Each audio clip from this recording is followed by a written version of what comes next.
자, 오늘 주신 하나님의 말씀은 시편 말씀입니다. 139편 1절과 4절 그리고 22절에서부터 24절 말씀입니다. 설교 제목은 돌아봄, 자신을 돌아볼 때 승리의 길이 보인다입니다. 여호와여, 주께서 나를 살펴보셨으므로 나를 아시나이다. 주께서 내가 안고 일어섬을 아시고 멀리서도 나의 생각을 밝히 아시오며 나의 모든 길과 내가 눕는 것을 살펴보셨으므로 나의 모든 행위를 익히 아시오니 여호와여, 내 혀의 말을 알지 못하시는 것이 하나도 없으시니이다. 내가 그들을 심히 미워하니 그들은 나의 원수들이니이다. 자, 33, 23, 24 합독합니다. 시작. 하나님이여, 나를 살피사 내 마음을 아시며 나를 시험하사 내 뜻을 아옵소서. 내게 무슨 악한 행위가 있나 보시고 나를 영원한 길로 인도하소서. 살아계신 하나님의 말씀입니다. 제가 젊었을 때는 잠언을 참 좋아했습니다. 잠언이 아주 시간 대비 효과가 좀 큰 글이죠. 그래서 잠언을 참 좋아하고 내 평생 모세오경과 바울의 서신서 13권을 참 사랑하고 많이 읽었는데 어찌된 일인지 이렇게 나이가 들어가면서요, 시편이 많이 눈에 들어와요. 요즘에 시편 읽으면 눈물이 먼저 납니다. 왜 그런지 모르겠어요. 그래서 오늘 또 시편을 가지고 내가 여러분 앞에 섰는데요. 결국 오늘 시편을 보면은 시편 139편 다윗이 하나님 앞에서 자신을 돌아보는 내용입니다. 그러면서 하나님 앞에서 자신이 잠시 잊고 있었던 것을 다시 기억하는 내용이에요. 우리 하나님은 내가 안지나서나 어디에 있으나 나를 보고 계시고 나를 인도하고 계신다. 하나님은 누구니 그 말씀을 하시는데 우리는 조그만 어려운 일이 생기면 그 일에 매몰되어 가지고 정신이 없습니다. 하나님이 멀리 계신 것 같고 하나님은 나하고 상관없는 분인 것 같고 뭐 나를 알아주는 사람은 이 세상에 아무도 없는 것 같고 그런 상황 가운데서 다윗은 주님, 제가 잘못했습니다. 돌아보았더니 주님 앞에서 내가 내 자신을 돌아보았더니 하나님은 여전히 항상 나와 함께 계셨습니다라고 고백하는 내용입니다. 오늘날에는 여러분들이 AI에 관심이 많으신 것 같아요. 미국 경제도 이제 AI가 살아나야 또 이제 계속해서 발전해 나간다라는 그런 말들도 많고요. 근데 일본이 이제 공영방송이죠. 그리고 일본에서 이제 유일하게 전국 네트워크를 가지고 있는 방송국이 NHK입니다. 보통 한국과 이제 미국 같은 경우는 민영 방송도 전국 네트워크를 갖고 있는데 일본은 민영 방송 중에서 전국 네트워크를 갖고 있는 방송국이 하나도 없어요. 특이하게. 그래서 NHK 하나가 전국 네트워크를 갖고 있으니까 굉장히 힘이 막강하죠. 그런데 그 NHK에 자체 AI 기기가 있습니다. 히로시 AI라고, AI 히로시라고 보통 이야기하는데 상당한 규모의 AI 기기가 있는 거예요. 그 기계를 활용해 가지고 이제 프로그램 하나를 만들었습니다. 그 다큐멘터리 하나를 만들었는데 세계적으로 굉장히 유명한 다큐멘터리가 됐어요. 그 주제는 뭐냐면은 과연 우리가 건강 수명을 오랫동안 누리려면은 무엇을 어떻게 해야 하는가, 무엇이 가장 중요한가, 그것을 AI에게 물어본 것입니다. 여러분들 건강 수명하고 질병 수명 차이를 아세요? 우리가 보통 생체 수명하면은 내가 80까지 살았다, 100세까지 살았다, 그게 생체 수명인 거예요. 근데 내가 100세까지 산다 할지라도 나이가 70 되면서부터 몸이 아파가지고 30년 동안 그냥 병상에 누워서 30년을 보냈다 하면은 그 비참한 것이죠.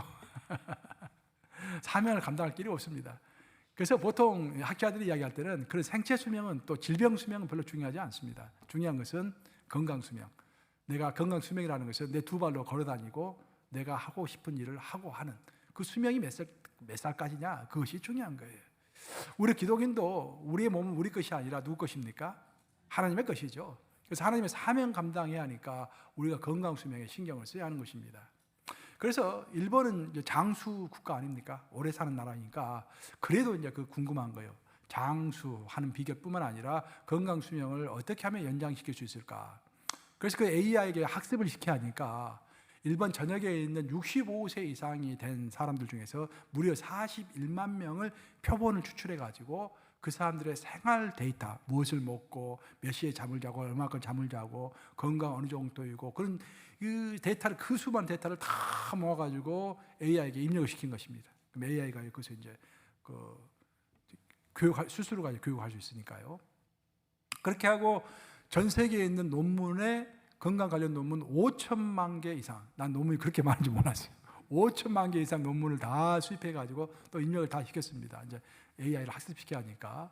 그리고 일본 정부가 발행하는 모든 통계 자료를 또 다 입력시키고 민간 연구회사 뭐 그런 데서 또 발표된 그런 자료들, 그 지난 25년 동안 이제 발표가 된 건강 관련 신문 기사 25만 건도 입력시켰다고 합니다. 그러니까 어마어마하게 준비를 한 거예요.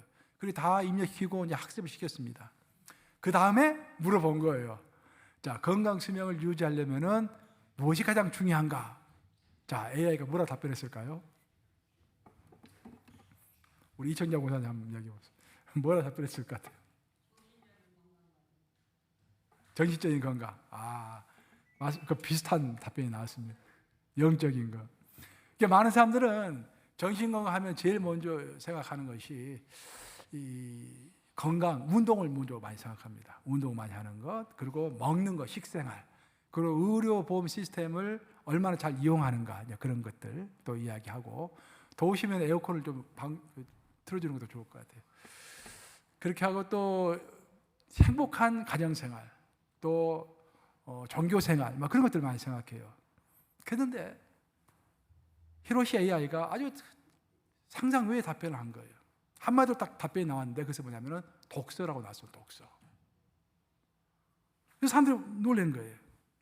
실제로 일본은 전 세계에서 가장 오래 사는 장수 국가일 뿐만 아니라 세계에서 가장 독서를 많이 하는 국가입니다. 선진국 중에서 독서를 제일 많이 하지 않는 나라는 한국이고, 한국은 지하철 타면 전부 이렇게 고개 숙이고 핸드폰 보고 있잖아요. 그래서 한국은 목 디스크가 많다고 그래요. 거북이 목이라고 그러더라고. 보니까 거북이 목을 한 사람들이 많대요. 전부 핸드폰만 보니까. 요즘에는 그 전철에서만 보는 게 아니라 길을 가면서도 이렇게 핸드폰을 본다고 그래요. 책을 읽지 않는 거예요, 이게. 근데 일본 사람들은 아직도 여전히 책을 많이 읽습니다. 그러니까 유럽을 가보세요. 저 유럽에 좀 살았잖아요. 유럽 가보면 책 많이 읽습니다. 카페 같은 데서 계속 시간 있으면 책을 읽고. 근데 그것이 건강 수명에 굉장히 영향을 준다라는 것입니다. 현재 일본에서 인구 대비 도서관 숫자가 가장 많은 곳이 야마나시현이라고 합니다. 근데 그 공교롭게도 그 야마나시현의 도서관이 굉장히 많은데 그곳에 살고 있는 남자의 평균 수명이 일본에서 제일 높은 거예요. 그러면 왜 이 현은 특별하게 도서관을 많이 지었는가? 일본이 1945년에 제2차 세계대전에서 패전했죠. 패전하고 난 다음에 어떻게 하면 우리가 재건할 수 있을까? 다시 한번 일어설 수 있을까? 그것은 책을 읽고 국민들을 교육시키는 것만이 우리가 나라를 재건시킬 수 있는 방법이다라고 생각을 하고, 그 현의 지도자가 그 현에 있는 초등학교에, 각 초등학교에 사서들을 새롭게 임명해가지고 다 배치를 시킨 것입니다. 그리고 그 사서들이 초등학생들을 독서 교육을 시킨 거예요. 그래서 어렸을 때부터 독서 교육을 받고 자란 아이들이 커서도 죽을 때까지 계속 독서를 하는 것입니다. 독서를 많이 하다 보니까 가장 먼저 드러난 현상은 치매가 많이 없어지는 거예요. 그렇죠? 그리고 여러 가지 효과를 발휘하면서 건강 수명이 크게 늘어난 것입니다. 독서가 우리 인간에게 굉장히 유익한 이유는 따로 있습니다. 독서가 왜 유익하냐면은, 독서는 그 책을 읽으면서 그 책 내용에 비추어서 나를 생각하도록 인도해 주기 때문입니다. 책이 좋은 것은 책을 읽으면서 내 자신을 돌아보고 나와 비교해보고, 또 책 저자의 생각과 내 생각을 또한 한번 대조해보고, 그런 과정들을 우리 인도한다, 그런 말입니다. 성경도 마찬가지입니다. 성경을 읽어보면 성경 말씀을 듣는 것과 성경 말씀을 읽는 것의 차이를 성경은 명확하게 설명하고 있습니다. 야고보서 1장 23절에서 또 25절 말씀인데요. 한번 같이 읽어보겠습니다. 시작. 누구든지 말씀을 듣고 행하지 아니하면 그는 거울로 자기의 생긴 얼굴을 보는 사람과 같아서 제 자신을 보고 가서 그 모습이 어떠했는지를 곧 잊어버려거니와, 자유롭게 하는 온전한 율법을 들여다보고 있는 자는 듣고 잊어버리는 자가 아니요 실천하는 자니 이 사람은 그 행하는 일에 복을 받으리라 라고 되어 있습니다. 자, 여기서는 말씀을 듣는 것과 말씀을 읽는 것을 구분해서 설명하고 있습니다. 많은 사람들은 말씀을 듣는 것을 즐겨합니다. 그리고 많은 감동을 받습니다. 그 설교 말씀을 듣고 어떤 말씀을 선포될 때 그 말씀을 듣고서 마음의 전율도 느끼면서 내가 이렇게 살면 안 되겠다, 새롭게 살아야겠다, 마음의 결단도 합니다. 근데 그것이 일주일도 지나기 전에 다 잊어버린다라는 거예요. 아무리 위대한 부흥 집회에 참석했어도 한순간의 열정으로 그 다음엔 다 끝나버리고 다시 잊어버린다라는 것입니다. 기억조차도 없는 것입니다. 근데 중요한 것은 여기에 보면은 자유롭게 하는 온전한 율법을 들여다보고 있는 자는 했지 않습니까? 들여다보고 있는 자, 그것을 언어로 보면은요, 이런 말이에요. 목과 고개를 이렇게 깊숙이 수그리고서 어떤 자세한 어떤 내용을, 사물을 자세히 보면서 신기롭게 보는 거예요. 신기롭다, 신기하다. 그런 어떤 마음의 탐구력을 가지고 계속해서 보는 것을 들여다본다라고 표현한 것입니다. 그렇게 성경 말씀을 보는 자는 듣는 자와 달라서 잊어버리지 않고 오래 기억하고 자신을 그 말씀 앞에서 세울 수 있다는 그런 중요한 말씀입니다. 이렇게 하나님의 말씀을 듣는 것과 읽는 것은 차원이 다릅니다. 이렇게 말씀을 읽을 때 우리는 그 말씀을 거울 삼아서 내 자신을 깊게 반성하면서 내가 어떻게 살아야 할 것인지 그런 생각하는 가정 가운데서 장수의 축복도 누리고, 오늘 본문을 보시면 복에 관한 이야기도 나오죠. 복도 누린다라는 것입니다. 그래서 성경 말씀을 듣는 것도 중요하지만, 듣는 것은 손가락으로 보면 제일 마지막입니다. 듣는 것. 성경의 말씀의 5손가락을 보통 이야기하잖아요. 어미손가락이 뭡니까? 묵상이에요. 묵상. 그 다음에 암송, 그리고 공부하는 것, 그리고 읽는 것, 듣는 것입니다. 제일 중요한 것은 묵상이야. 왜냐하면 우리가 성경을 집을 때도 이렇게 집을 수는 없잖아요. 이렇게 보통 어미손가락을 항상 밑에 놓고 그 다음에 이렇게 짚잖아요. 이렇게 항상 뭔가를 집으려면은 엄지손가락이 제일 밑에 있어야 돼요. 그 엄지손가락이 뭐다? 묵상. 그리고 암송. 그 다음에 암송이 중요한 거예요. 그 다음에 공부. 그 다음에 성경 읽기, 듣기가 제일 약합니다. 약지손가락. 근데 오늘날 많은 성도들은 듣는 것에만 의존해가지고 거의 99% 듣는 것만 의존해서 신앙생활 하는 성도들이 많다라는 것입니다. 그러니까 하나님께서 예비하신 장수의 축복도 누리지 못하고 그 복의 축복도 누리지 못하는 것입니다. 제가 목회 초년병 시절에 설교 준비를 열심히 했습니다. 열심히 해가지고 설교를 했어요. 그러면서 이제 성도들하고 대화 중에 깜짝 놀라게 된 사실이 뭐냐면은 설교한 지 일주일도 안 됐는데 많은 성도들이 설교 내용을 잊어버린다라는 거예요. 근데 딱 기억하는 게 있어요. 뭘 기억할까요? 애화는 다 기억해. 특별한 애화만 기억하고 그 성경 말씀을 잘 기억하지 못합니다. 그래서 그때부터 저는 벌써 20년이 넘었는데요. 그때부터 설교한 내용은 내가 꼭 글로 다 적습니다. 그래서 성도에 프린트를 해서 나눠줘요. 집에 가서 꼭 읽어보라고. 지금도 제가 그렇게 하고 있지 않습니까? 매주 제가 설교한 내용은 꼭 프린트해가지고 이런 데 나눠주고 있지 않습니까? 그 울린 가족에서 그래서 그것을 다시 읽어보라고 하는 거예요. 오늘 설교한 내용 가지고 여러분들 많은 은혜가 있겠죠. 하지만 곧 잊어버려요. 다시 읽어야만이 다시 기억되는 것입니다. 내 것이 되는 것입니다. 기독교 신앙은 기본적으로 우리 기독교는요 반복의 신앙입니다. 하나님께서 만약에 우리의 신앙이 반복의 신앙이 아니라고 한다면 오늘날에도 계속해서 하나님께서는 하나님의 계시를 주실 것입니다. 그렇지만 하나님은 계시를 한정하셔가지고 성경을 66권으로 딱 봉함하신 거예요. 딱 한정하신 것입니다. 만약에 우리가 반복의 신앙이 필요가 없다고 한다면 하나님은 지금도 계속 새로운 말씀을 주시겠죠. 오늘도 그렇게 하지 않습니다. 하나님의 성경은, 하나님의 말씀은 66권으로 딱 봉해진 것입니다.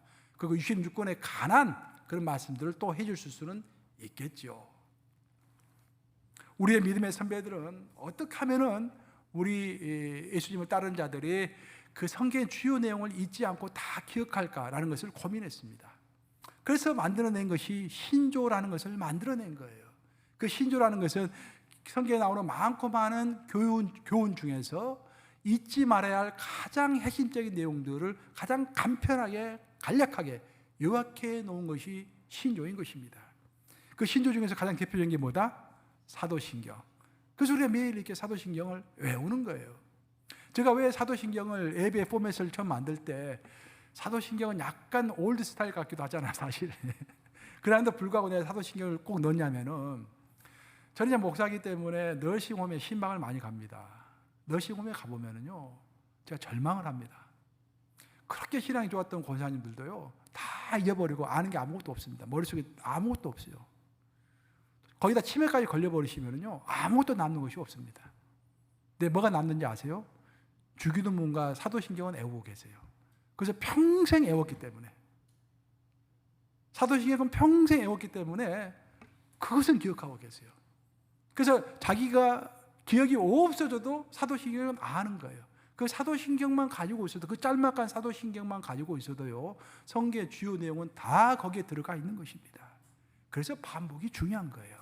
사도신경 외울 때 그냥 외우지 마시고요, 의미를 생각하면서 마음의 중심을 모아가지고 진실하게 외우세요. 그것이 바로 여러분의 큰 축복이 될 것입니다. 설교도 마찬가지예요. 설교도 우리 믿음의 선조들이 고민을 했습니다.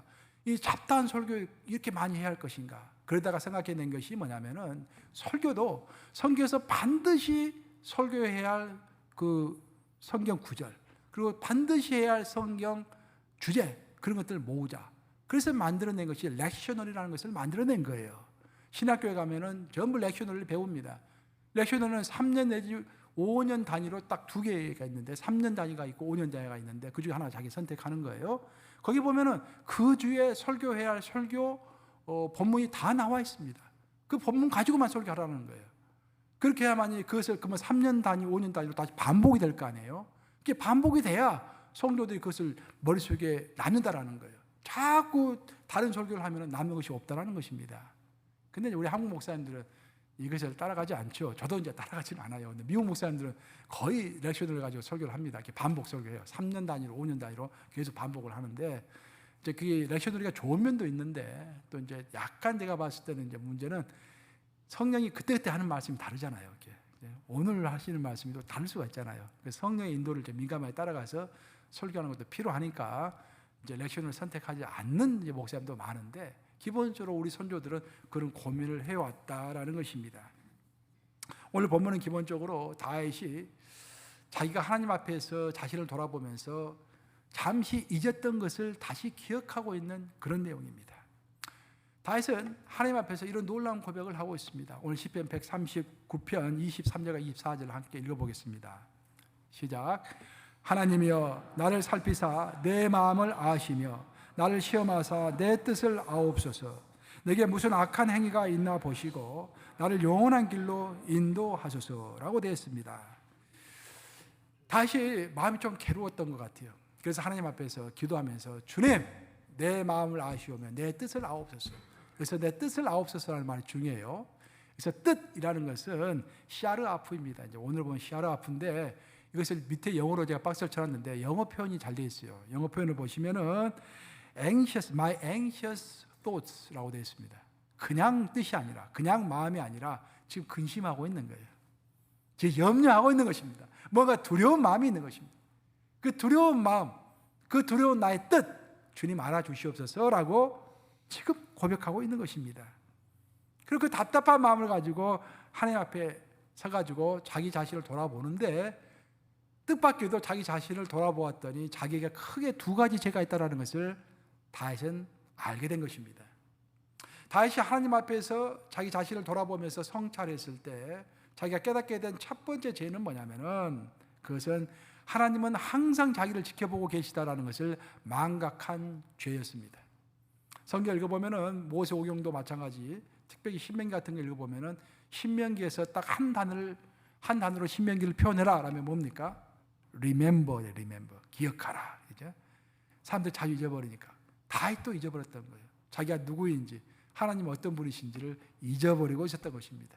근데 하나님 앞에 서가지고 자신을 돌아보았을 때 드디어 자신이 망각의 죄를 범하고 있다는 것을 깨닫고서 고백한 내용이 시편 139편 1절에서부터 4절인 거예요. 한번 같이 읽어보겠습니다. 시작. 여호와여 주께서 나를 살펴보셨으므로 나를 아시나이다. 주께서 내가 안고 일어섬을 아시고 머리서도 나의 생각을 밝히 아시오며 나의 모든 길과 내가 눕는 것을 살펴보셨으므로 나의 모든 행위를 익히 아시오니 여호와여 내 혀의 말을 알지 못하시는 것이 하나도 없으시나이다 라고 되어 있습니다.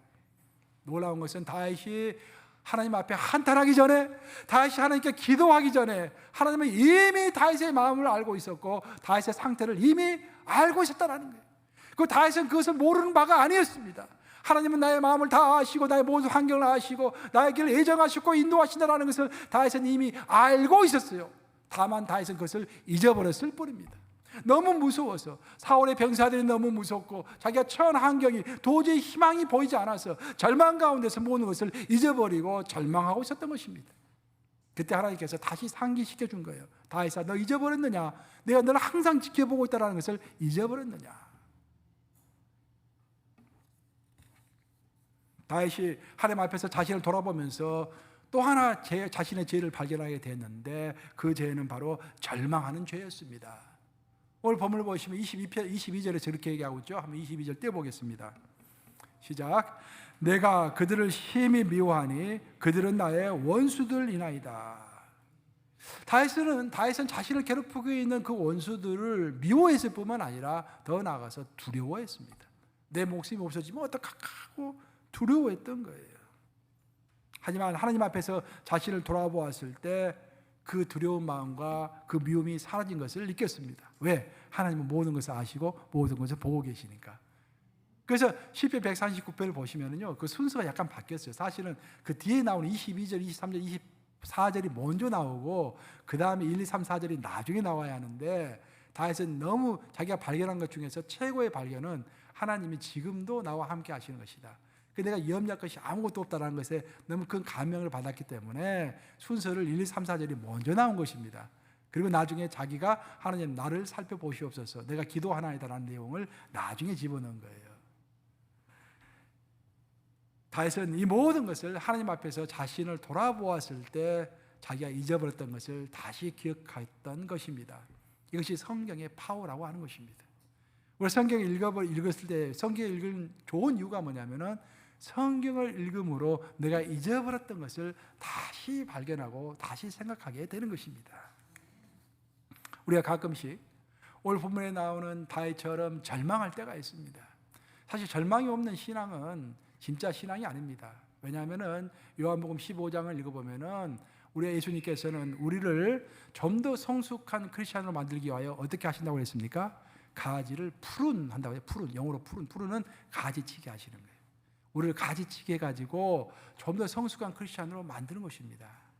가지치기 한다는 것은 현재 상황을 바꾸는 것이죠. 현재 상황을 자르는 것입니다. 내 살점이 잘려나가는 것이고, 내 재산이 잘려나가는 것이고, 내 명예가 잘려나가는 것이고, 내 어떤 쌓은 업적이 잘려나가는 그런 고통을 맛보게 하신다는 거예요. 그래서 우리의 신앙생활에 아무런 도전이 없고 하나님이 내 삶을 어떻게 잘라가신다라는 그런 느낌이 전혀 없다고 한다면, 그 사람은 하나님께서 관심을 갖고 있지 않는 사람인 거예요. 신앙이 진짜로 성숙한 신앙인들은요, 두 가지의 시련을 겪게 되어 있습니다. 하나는 사탄이 가만두지를 않아요. 그렇죠? 우리가 장로의 직분을 수행하고 목사의 직분을 수행할 때요, 사탄이 가만두지를 않습니다. 반드시 공격이 들어옵니다. 둘째, 우리가 여러분들이 신앙생활을 해나가면 성숙한 신앙생활을 하기를 하나님께서 원하시니까 여러분의 삶에 가지치기를 하시는 거예요. 그래서 그런 시련을 당하걸랑 이상한 일 당하는 것처럼 여기지 말라. 야고보가 그렇게 얘기했죠. 시련이 오거들랑 당연한 것으로 받아들이라는 거예요. 이처럼 우리는 가끔씩 다윗이 겪었던 불안과 근심, 염려, 또 절망, 그런 것들을 우리가 찾아올 수 있다는 거예요.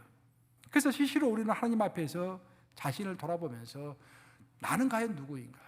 나는 과연 이 상황을 어떻게 극복해야 할 것인가를 진지하게 하나님께 물어보는 시간이 있어야 한다, 그런 말입니다. 근데 이 말씀을 듣기만 하면은 그런 시간을 가질 수가 없어요. 지금 내가 말씀 계속 선포하고 있지 않습니까? 어떤 말씀 하나의 은혜를 받았는데 그 말씀을 좀 묵상할 시간이 없잖아요. 또 계속 묵상하면 말씀을 계속 하시니까. 그렇죠?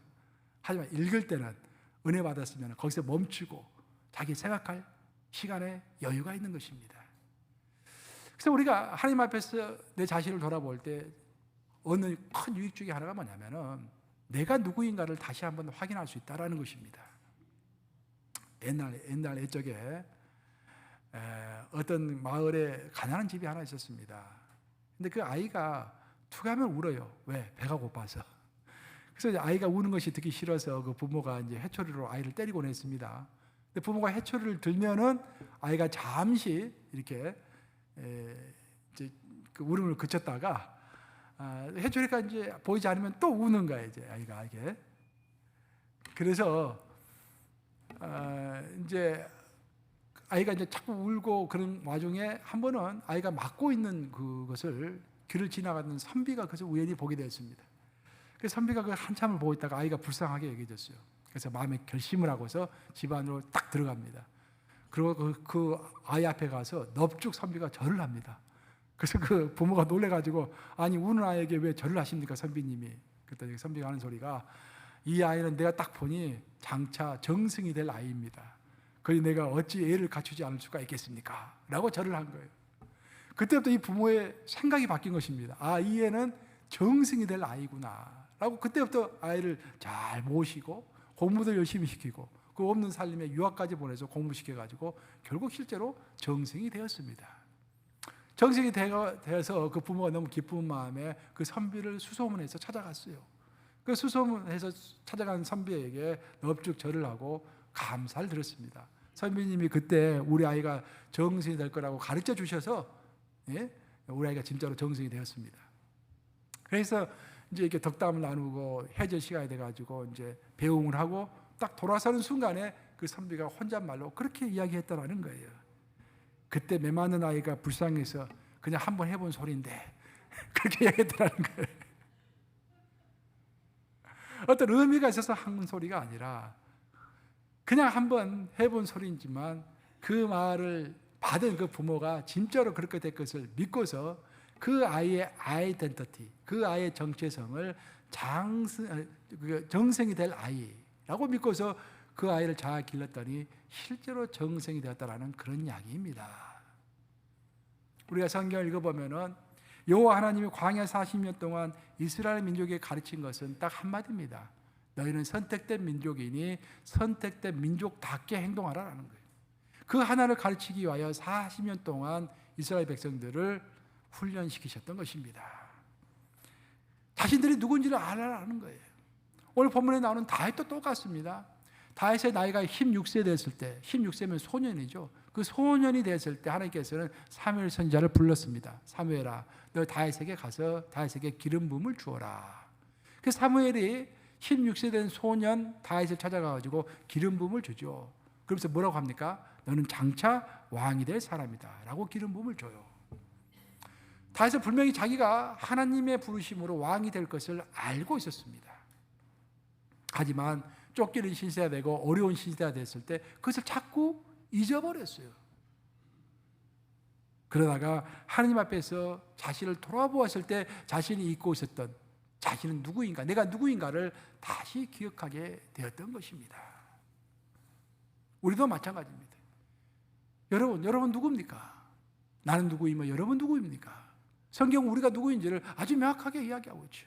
베드로전서 2장 9절과 갈라디아서 4장 7절 한번 같이 읽어보겠습니다. 시작. 그러나 너희는 택하신 족속이요 왕같은 제사장들이요 거룩한 나라요 그의 소유가 된 백성이니 그러므로 내가 이후로는 종이 아니요 아들이니 아들이면 하나님으로 말미암아 유업을 받을 자니라. 무엇보다도 중요한 것은 하나님이 보시기에 우리는 왕같은 제사장이다라는 거예요. 누가 뭐라 해도 왕같은 제사장이고 더 중요한 것은 우리는 이미 하나님의 자녀가 되었기 때문에 온 우주를 소유하신 하나님의 자녀가 되었기 때문에 결국 이 온 우주는 우리가 하나님으로부터 유산으로 받게 된다는 그런 놀라운 이야기를 하고 있는 것입니다. 그런데 우리는 이것을 아주 자주 잊어버려요. 그래서 우리의 소망이 무엇인지 또 내가 누구인지를 잊어버리고 절망하는 것입니다. 우리는 하나님의 자녀이고 왕같은 제사장이고 결국 이 온 우주를 다 소유하게 될 유산으로 받게 될 그런 사람들이라는 거예요. 그래서 우리는 희망 가운데 있는 것입니다. 이 짧은 80평생, 90평생 사는 이 인생을 통하여서 영원한 세상을 누릴 수 있는 영원한 상급을 받을 수 있는 그런 세상을 내가 살고 있다. 내가 현재는 지금 피곤하고 어렵고 도전 가운데 있지만 결국은 내가 하늘나라에 갔을 때 천국을 누릴 것이다 라는 그 소원, 소망 그런 것들을 잊어버리기 쉽다는 것입니다. 하지만 그것을 하나님의 말씀 앞에서 내 자신을 돌아보며 생각했을 때 우리가 잊어버렸던 것들을 다시 회복하게 되는 것입니다. 저는 미국도 마찬가지라고 생각해요. 우리 미국에서 살고 있는데 미국이야말로 특별히 이 미국은 하나님 앞에서 어떤 나라인가를 잊어버리면 절대 안 됩니다. 미국은 현재 자국 우선주의, 미국 우선주의를 이렇게 내세우면서 지금 외교 정책이 펼쳐지고 있는데 저는 굉장히 우려스럽습니다. 그것이 미국 우선주의라는 것은 미국의 이익이 우선이다 그런 말 아니겠습니까? 근데 미국은 그런 것을 위해서 태어난 나라가 아니에요. 사실 미국이 최근 셰일 오일, 셰일 가스가 많이 나와가지고 승승장구하고 있습니다. 사실 어떤 한 나라가 독립을 하려면 꼭 두 가지가 필요하죠. 식량이 필요하고 에너지가 필요합니다. 어떤 큰 전쟁이 났을 때 최후에 모든 것이 다 봉쇄가 됐을 때 그 나라가 그래도 끝까지 버틸 수 있으려면 식량하고 에너지가 있어야 하는 거예요. 근데 미국은 예로부터 식량은 항상 풍부했는데 에너지가 만만치 않았습니다. 항상 수입을 했죠. 중국도 아무리 자기가 강대국이라 해도 중국은 에너지가 자립이 안 됩니다. 그 나라는 큰 전쟁이 오래 지속되면 버틸 수가 없어요. 근데 미국이 에너지 부분에서 부족했는데 셰일 오일과 셰일 가스가 발견되고 그것을 채굴할 수 있는 기술이 발견되면서 이제 에너지 수출국이 됐잖아요. 지금 석유 수출하고 있잖아요, 미국이. 그러다 보니까 미국의 외교 정책이 완전히 바뀌어버린 거예요. 그 전에는 미국이 국제 경찰의 역할을 했습니다. 세상의 빛이요, 세상의 소금의 역할을 했다라는 것입니다. 그 에너지를 중동에서 여기까지 잘 끌어오기 위해서 중동에서부터 미국까지 그 해상로를 지키기 위하여 해군력을 급속도로 많이 발전시켰잖아요. 그 해군력을 통해서 전 세계의 질서를 잡는 그런 나라였어요.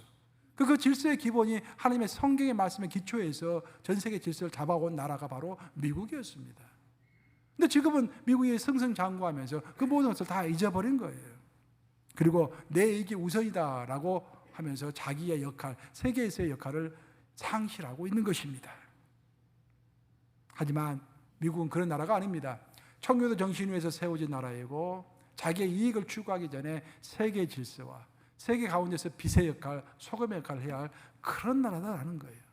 그래서 우리가 정말로 여러분들이 살고 있는 미국을 사랑하고 있다고 한다면은 그 무엇보다도 미국을 위해서 기도해야 합니다. 미국이 정말로 자기의 이익을 먼저 추구하는 그런 나라가 아니라 하나님의 대리자가 되어서 전 세계를 빛과 소금으로 인도할 수 있는 그런 나라가 되게 해 주시옵소서. 올해 세워진 그 청교도 정신이 지금도 이어지게 해 주시옵소서. 미국이 어떤 나라인지 하나님 앞에서 어떤 나라인지 망각하지 아니하도록 주여 도와주시옵소서라고 우리가 기도해야 할 줄로 믿습니다. 이제 말씀 마무리합니다. 우리가 하나님 앞에서 우리 자신을 진지하게 돌아볼 때 우리는 두 가지를 얻을 수 있다고 했습니다. 첫째는 내가 누구인지를 다시 한번 기억할 수 있다고 했습니다. 그리고 그것의 바탕에서 내가 어떻게 행동해야 할 것인지를 또한 알 수 있다고 했습니다. 근데 성경을 읽어보면 또 한 가지가 있어요. 우리가 하나님 앞에서 우리 자신을 돌아보았을 때 우리는 잠시 잊었던 사명을 다시 기억할 수가 있습니다. 우리는 모든 크리스찬들은 사명을 가지고 있는 크리스찬들입니다. 성경을 읽어보면 크게 사명은 두 가지로 나누어서 우리에게 온다고 했습니다. 첫 번째 사명은 일반적인 사명으로 모든 크리스찬들이 갖고 있는 사명입니다. 너희는 가서 모든 족속으로 제자를 삼아 아버지와 아들과 성령의 이름으로 세를 주고 내가 내게 분부한 모든 것을 가르쳐 지키게 하라. 즉 전도 사명입니다. 모든 크리스찬들에게 대진 사명입니다. 두 번째, 너희는 예수 그리스도를 닮아가라. 예수의 인격과 사역과 성품을 닮아가는 것. 이 두 가지는 모든 크리스찬들에게 있어서 공통된 사명입니다. 이걸 항상 점검해야 돼요. 나는 전도하고 있는가? 나는 예수님을 닮아가고 있는가?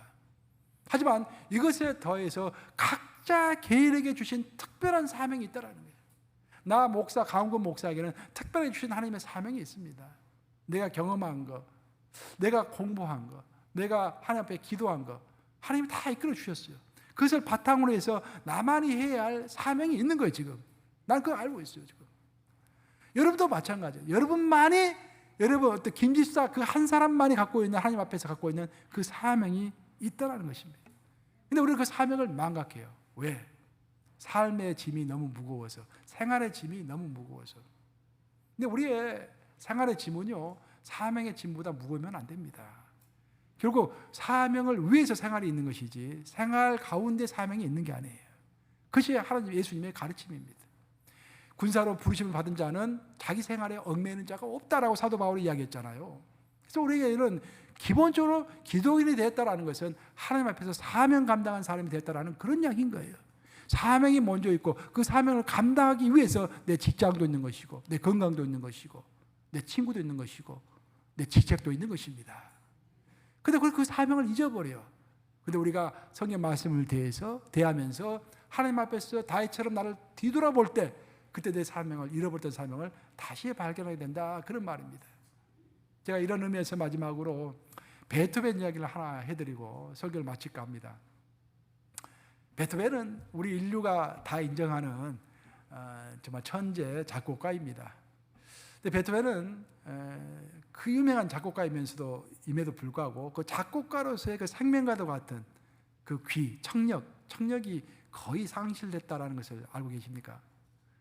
베토벤은 살아생전에요, 사람의 소리조차 거의 들을 수가 없었어요.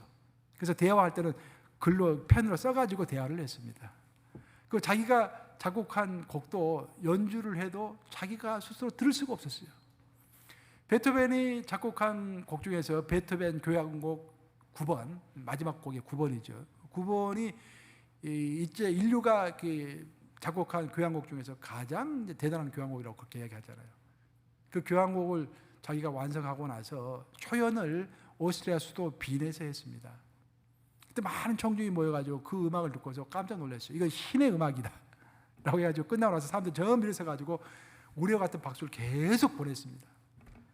근데 그 초연을 할 때 베토벤은 이미 기가 먹어있는 상태였기 때문에 지휘를 하고 있었음에도 불구하고 그 소리를 들을 수가 없었어요. 그리고 박수 소리도 들을 수가 없었습니다. 그 초연을 끝내고 나서도 계속 거기 서 있었던 거예요. 그래서 안타깝게 여기엔 알토 가수가 그 무대에 서 있었는데 그 알토 가수가 베토벤에게 가가지고 그 몸을 관중석을 향해서 이렇게 돌이켜줍니다. 그래서 관중석을 딱 돌아서 본 순간 사람들이 나를 향해서 박수를 치고 있구나라고 그때서 한 거예요. 그때서 내 교향곡 9번이 성공했구나. 그 광경을 본 그 많은 빈의 시민들이요, 박수를 치다가 다 울었다고 합니다. 얼마나 슬픈 이야기입니까?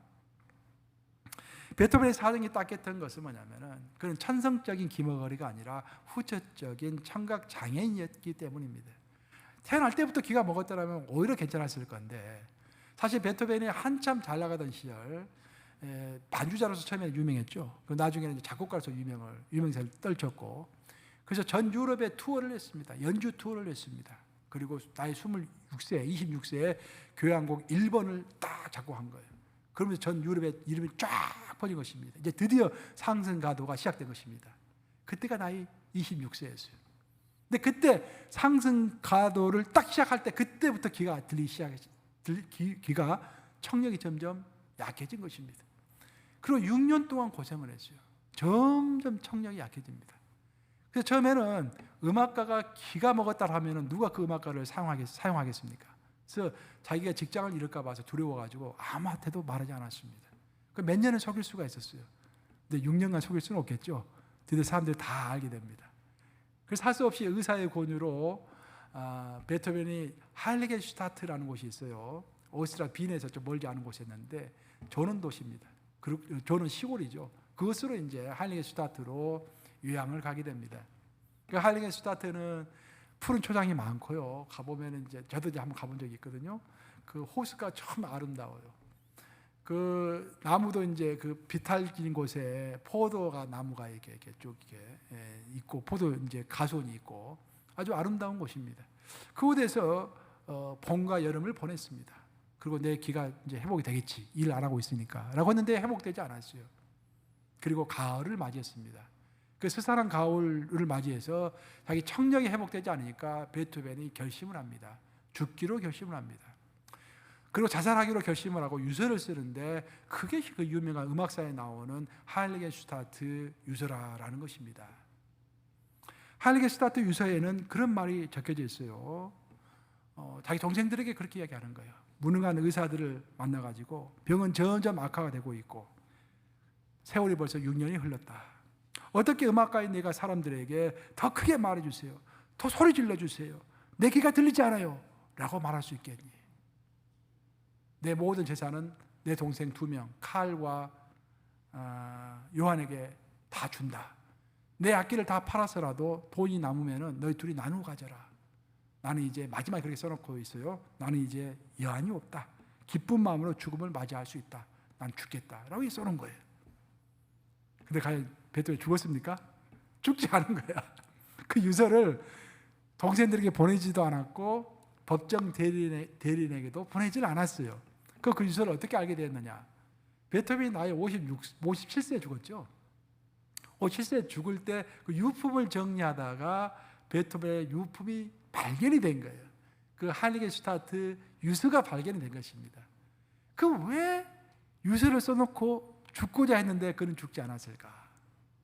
놀라운 것은 그의 유품 중에서 그 유품이 이제 하이리겐 슈타트가 그의 나이가 32세 때예요. 32세 때 10월 6일 날 쓴 유서였어요.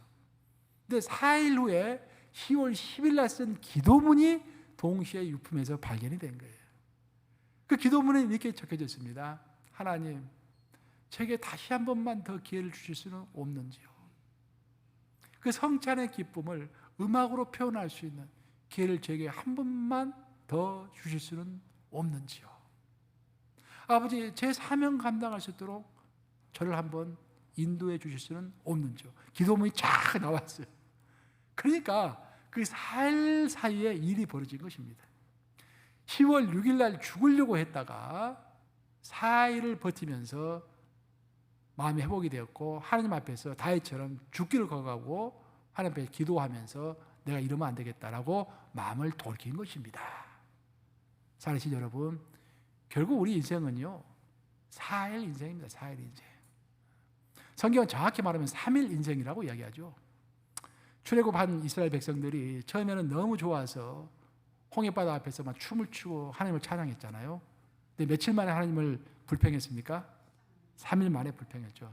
3일 길을 가다가 물이 안 나오니까 불평을 한 거예요. 그 3일만 참으면 됐는데 하나님은 이미 물을 다 예비하고 계셨죠. 엘림가에 물을 다 예비하고 계셨어요, 사실은. 근데 그것을 모르고 3일 만에 불평한 것입니다. 근데 베토벤은 4일을 견딘 거예요. 4일을 견뎌서 하나님 앞에 기도하면서 자기의 사명을 회복한 것입니다. 베토벤의 적은 글을 쭉 읽어보면요, 그런 말이 나와요. 하나님, 내 사명을 가지고 하나님께 영광 돌리게 해주시옵소서.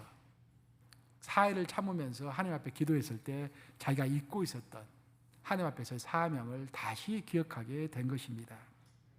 그러고 나서 그는 이제 베토벤은 죽지 않고 다시 오스트리아 빈으로 돌아왔어요. 그때 나이가 33살입니다. 33살에 돌아오자마자 집중해가지고 곡 하나를 썼는데 그게 그 유명한 뭐다? 오라토리오 감난산의 예수 그리스도. 오라토리오 하면 이제 종교적인 음악이잖아요. 그래서 우리가 또 큰 기독교 음악회에 가면은 감난산의 예수 그리스도 대표적으로 많이 나오잖아요. 이런 배경을 갖고 있는 거예요. 감난산의 예수 그리스도가 한 1시간 분량이잖아요. 그것을 악보로 쓰는 데만도 한 1, 2주 걸린다고 그래요.